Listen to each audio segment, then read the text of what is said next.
Hello, hello, ladies and gentlemen. This is your girl Mitzi, and this is Mitzi. Let's think about it. Today we are thinking about worms. Yes, ladies and gentlemen, I know. Why are we thinking about this? Because we need to. It's a thinker. And luckily here, I have Cathy here who's going to be helping us think about this in a whole new light. Well, thank you so much, Cathy, for coming on to my show, sharing your time, your perspective. You could be anywhere in the world right now, but you are sitting here with me, so I appreciate this. So let's just dive right in. When you hear the word worms, I mean, like, what does that make you think about? What does that make me think about? Oh, I think about love. You know, worms have five hearts each.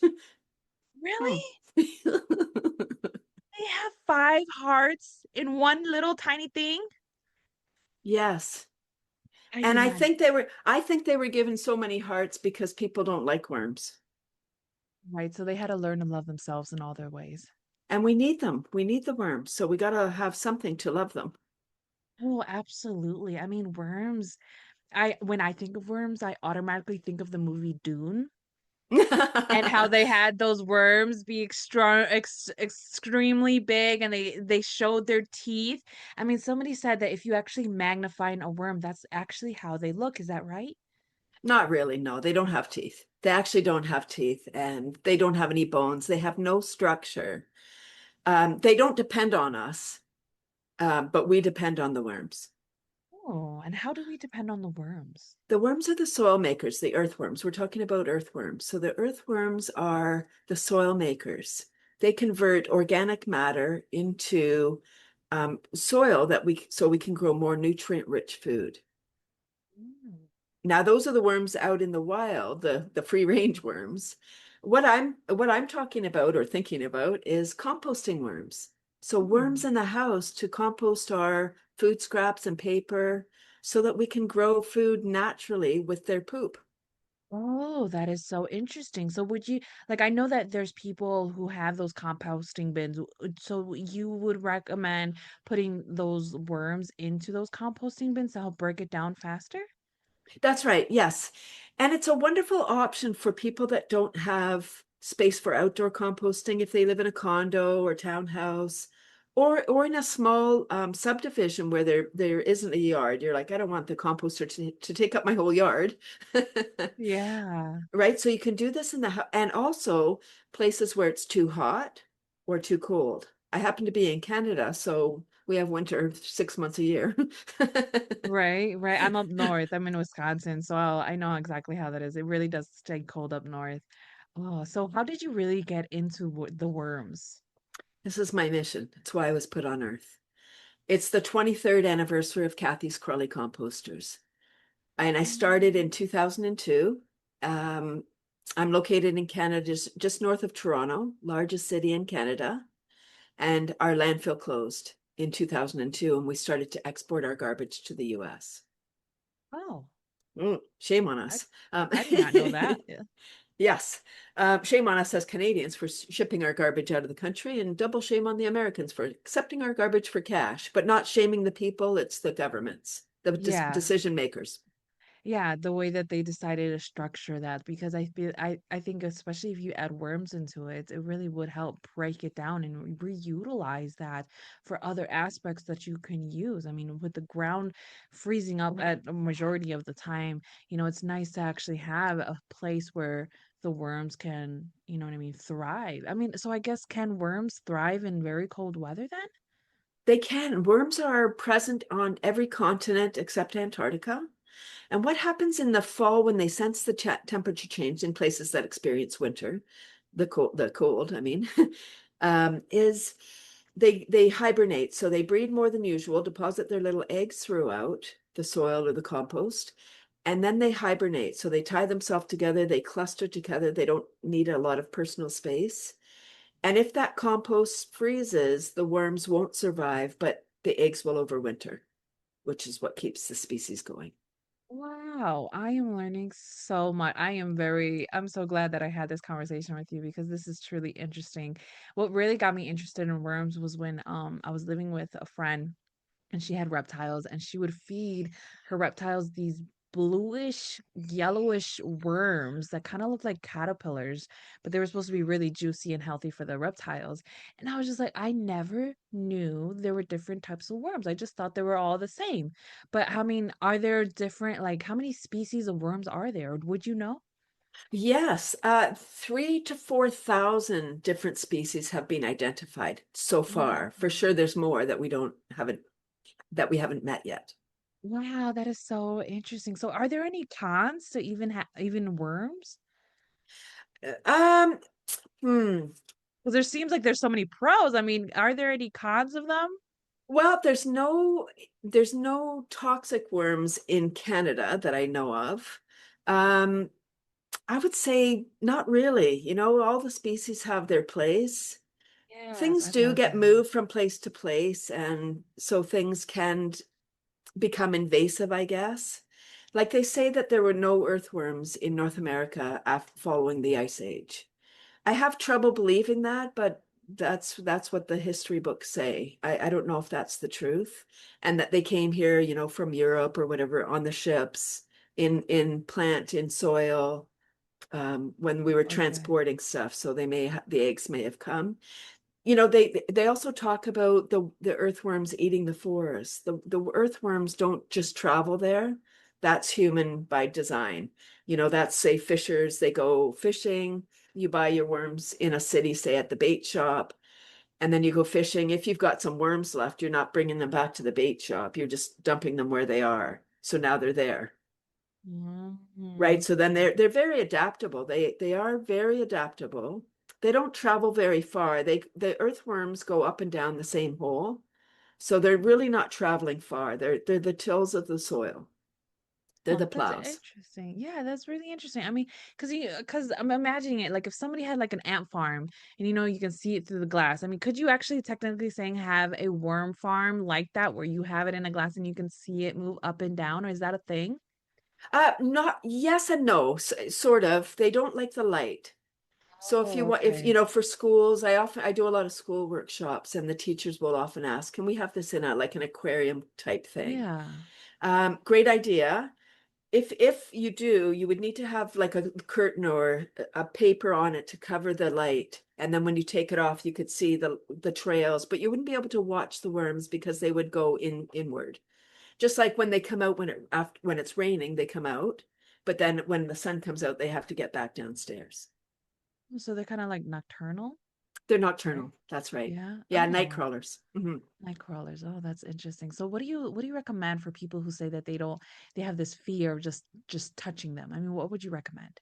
Yeah, so that is a learned fear. It's not like Mm. snakes that it is or it could be an innate fear. This is a Okay. learned fear where the parents or somebody they had an experience with a worm. Maybe after a rainy day somebody chased them around or just being creeped out. I remember as a child after a rainy day there were so many worms so it was like ew, you didn't want to step on them. So if you had an experience as a child you may be freaked out.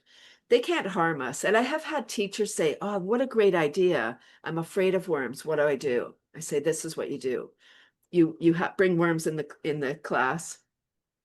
You have the students take care of it, and you let them know how ridiculous your fear is, because fear is just the unknown, Yeah, right? What it is it? is. Future events appearing real, or whatever the acronym stands for. And that's it. Worms can't hurt us. They don't have teeth. So they can't bite us. If they get out of the container, they die outside that container because they're almost 90% water. So they can't survive outside of their environment. If they crawl out, there's something wrong with the bin, like it's too acidic or too dry. There's not enough food or there's too much food. Something is happening, so action is required. Oh, that is interesting. I never knew that they would end up dying if they leave their environment.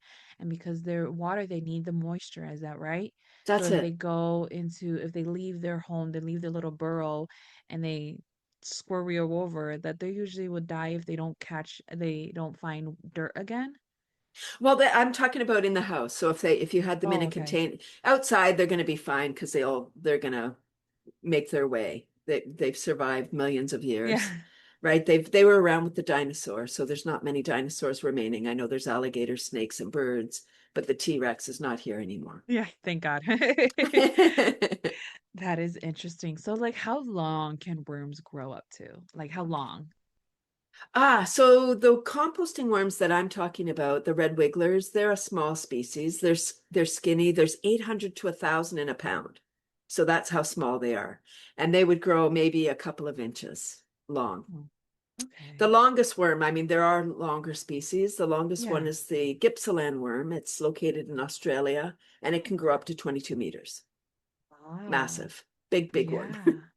Oh wow, that's amazing. Oh my goodness. Wow. I didn't even know. I couldn't even imagine that. Oh my goodness. I mean, at that point, I would That's think the it's like dune a little. worm. Right, that's the dune worm at that point. Like, oh my goodness, what is that coming towards me? Oh my, but if I think if I was in Australia and anything came towards me, I would be highly suspicious. But I think that is so interesting. Wow. Wow. This has been a really interesting conversation. So it's like, I guess it leads to my next question.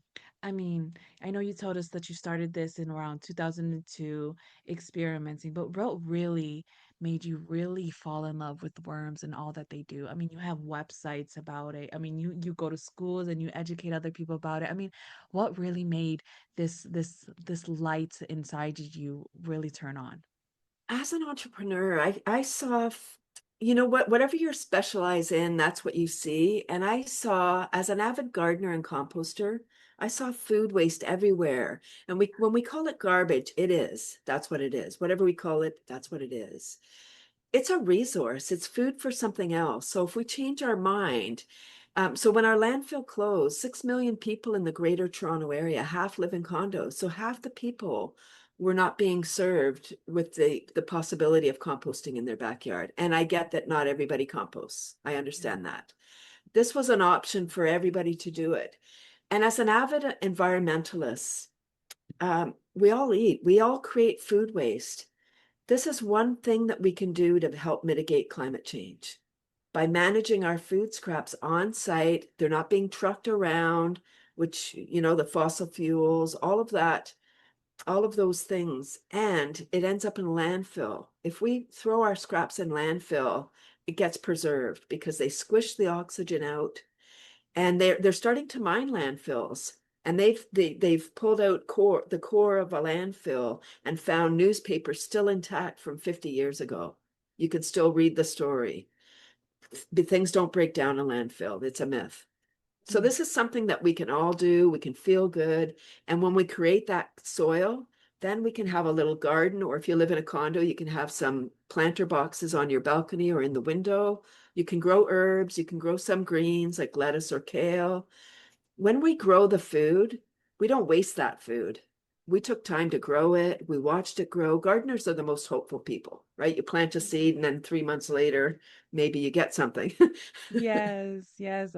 Gardeners do have this patience that a lot of other people don't have. You know what I mean? This beauty of knowing that one day something beautiful will come out of this. One day something will be utilized from what I'm doing today. And I think that's something that I wish everybody can see, that what you do today is like planting a seed, is growing something. You can be a gardener of your own life, you know what I mean, by just changing the way you think, changing the way you act, and just taking advantage of today. You can't change the world, but you can change your today, and it can eventually change your world. So I think that is something that gardeners truly specialize in, and that's something that I told myself, once I move out of the city, I am going to start a garden. I want my own little thing, and I want to compost. But my good thing is, how do you necessarily know if the difference between a worm and a maggot? You know what I mean? Because maggots, I mean, they develop in your trash. I mean, but how can you differentiate the two? Ah, wonderful. Thank you. Maggots are just fly larvae. Mm, Maggots okay. are larvae, so they're not worms. They kind of wiggle like worms and whatever, and they're Yeah. attracted to meat. Oh, okay. They're carnivores.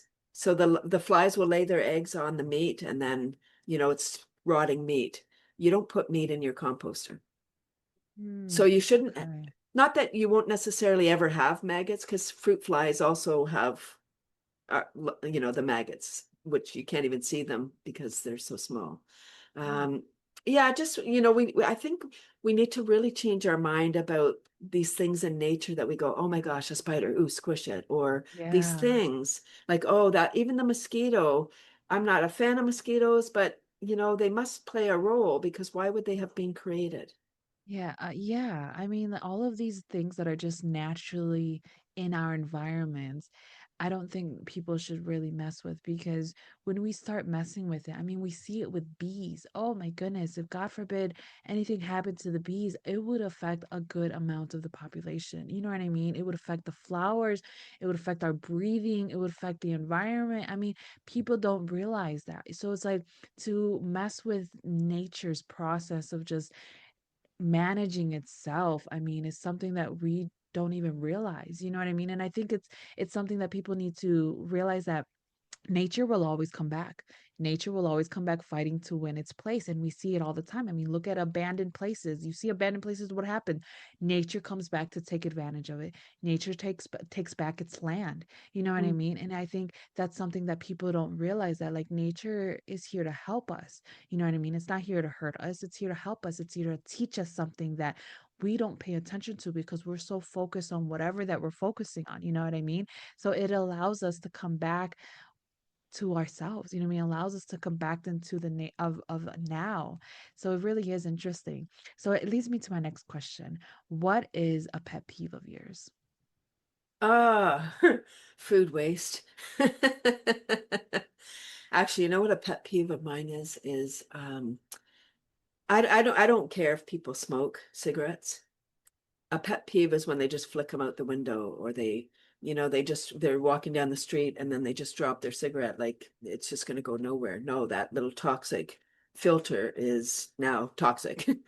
And then it Yeah, goes into the waterway and that yeah, the chemicals leach into our water, into our soil, or an animal will eat it. And yeah. so a pet peeve of mine is I guess litter bugs in general, like people that just th feel the need, like water bottles. We walk around with our water bottles, not me, because I always have my reusable water bottle. I Mhm. never buy plastic water bottle. Plastics. Yeah. No. Um, you're carrying your water bottle, and then once it's empty, it's trash, and we just throw it away. And most things do not get recycled. Like people are like, "Oh, it can get recycled." Yeah, only if it lands in the bin, and then there's not a windstorm the day of the truck collection, the garbage Yeah. collection, and it doesn't blow down the street and then end up in the ocean. Oh, absolutely. I mean, I actually even wrote a book about that for children's called Mr. Did Water, where he talks about not using plastic and prefers glass and everything has to be in a glass bottle. And yeah, because I am with you there. Just I don't know what it was. One day I realized just I was living down south in Florida and I was just noticing just the trash pile up and people just didn't really recycle as much. And I was just like, all of this could be utilized in some way or another. You know what I mean? And I would dive myself more into the recycling environment and trying to understand how it worked and just you can recycle glass to the point where you can make it into sand, you can make it into so many things that are reutilized. I mean, like, oh my goodness, glass is so precious, you know what I mean? It doesn't hold toxins like plastics does. mm, And it's I'm with you there. And I'm also with you with littering. Oh my goodness.